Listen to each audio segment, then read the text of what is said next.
Bismillahirrahmanirrahim. Assalamu alaikum. Grade 8. How are you all? I am Sir Shahzeb from the Educator Society campus, Shahdadpur. Today we are going to start our second lecture of your second chapter of SST, Rocks and Rock Formation. In previous lecture we discussed about what are rocks, and I told you about three types of rock, but we discussed only one, which is igneous rocks. And today our topic we will discuss about sedimentary rocks. तो बेटा simple है topic. Sedimentary rocks को समझना बहुत ही ज़्यादा easy और simple है कि ये किस तरह बनती हैं. इस तरह इग्नियस रॉक, मैग्मा और लावा जब कूल डाउन हो जाता है, हार्ड हो जाता है, तो वो फॉर्म उनकी इग्नियस रॉक बनती है. तो सेडिमेंट्री रॉक्स भी सिंपल है इसको समझना. एक पिक्चर में आपके साथ शेयर कर रहा हूँ.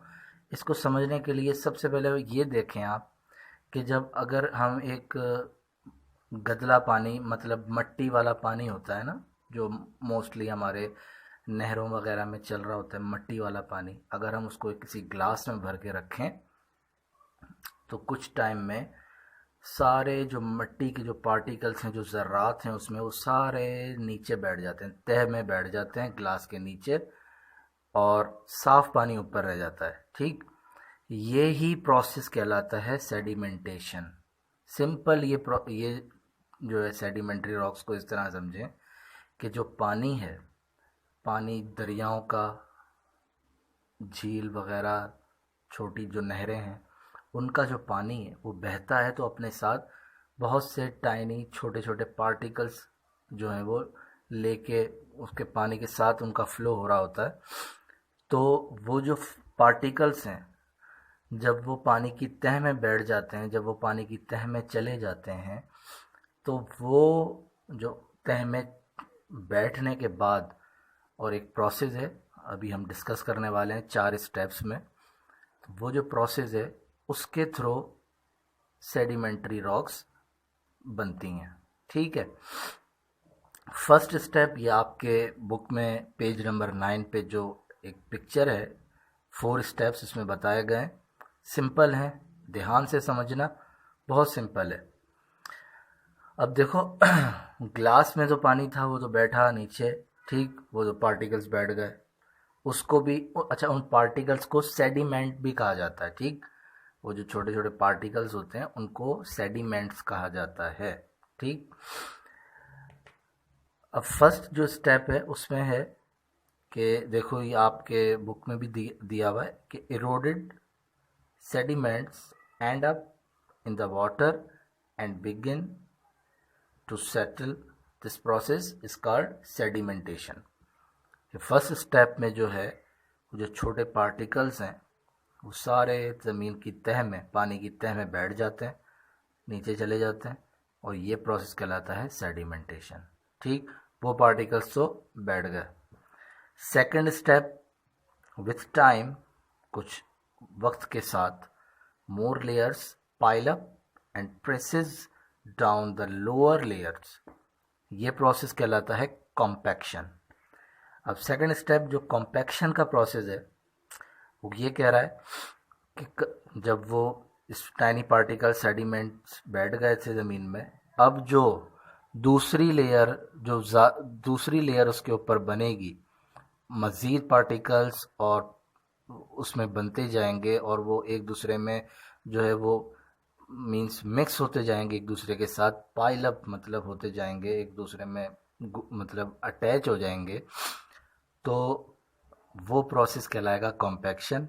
मतलब एक तो लेयर पहले बन गई थी सेडिमेंट्स की, अब एक और उस पर लेयर बन गई है, तो मतलब अब वो एक मज़ीद थोड़ी हार्ड शेप में भी आती जा रही है, और मज़ीद अब उस पर प्रेशर किस पे पड़ रहा है, फर्स्ट लेयर पे. सेडिमेंटेशन जो प्रोसेस था, सेडिमेंट्स पर मज़ीद प्रेशर पड़ रहा है.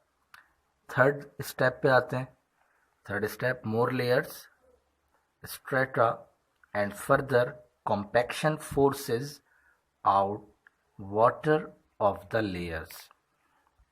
अब थर्ड स्टेप में क्या हो रहा है कि ये जो दो लेयर्स पहले बन गई थी, सेडिमेंटेशन, कॉम्पैक्शन, अब जो थर्ड स्टेप है इसका, वो ये इसमें ये होता है कि अब जब देखें, जब प्रेशर बनता है ना सेडिमेंट्स पर, और फिर सेकंड लेयर कॉम्पैक्शन आ गई, जब वो प्रेशर क्रिएट होता है तो उस प्रेशर से जो है वो जो पानी है ना, उनमें जो सेडिमेंट्स वगैरह के दरमियान जो पानी है, वो प्रेशर प्रेशर क्रिएट होने के बाद वो पानी वापस ऊपर आ जाता है, पानी जो है निकल जाता है उनमें से, और वो मज़ीद प्योर जो है वो सेडिमेंट्स ही नीचे रह जाते हैं।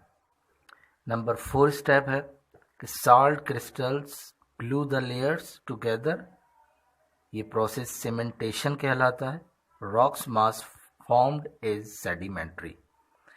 4 स्टेप में सेडिमेंट्री रॉक्स जो हैं वो फॉर्म में आ जाती हैं, बन जाती हैं। मतलब जो ऑब्वियसली पानी के साथ जो है नमक के ज़र्रात भी पानी में शामिल होते हैं, नमकियात जिन्हें कहा जाता है। तो ये जो साल्ट क्रिस्टल्स होते हैं, मीन्स नमक के जो ज़र्रात हैं, वो एक ग्लू की तरह, मतलब उनको चिपका देते हैं आपस में, उनको और ज़्यादा हार्ड कर देते हैं। जब ऑब्वियसली जब हम किसी चीज़ पे कोई ग्लू वगैरह लगाते हैं तो वो थोड़ी देर में हार्ड हो जाती है। हार्ड होने के बाद जो है उसका जो है वो क्या होता है कि वो एक सख्त शेप बनी हुई आ जाती है हमारे सामने ना। तो यही साल्ट क्रिस्टल्स जो हैं ये मज़ीद कंप्रेस कर देते हैं उनको, और उनकी हार्ड शेप बना देते हैं, और फाइनली सेडिमेंट्री रॉक्स बन जाती हैं। ठीक है, सो आई होप कि ये 4 स्टेप सिंपली आपको समझ आए होंगे। इसका थोड़ा सा आप ये पेज नंबर 9 की रीडिंग भी कीजिएगा तो भी आपको और मज़ीद समझ आ जाएगा।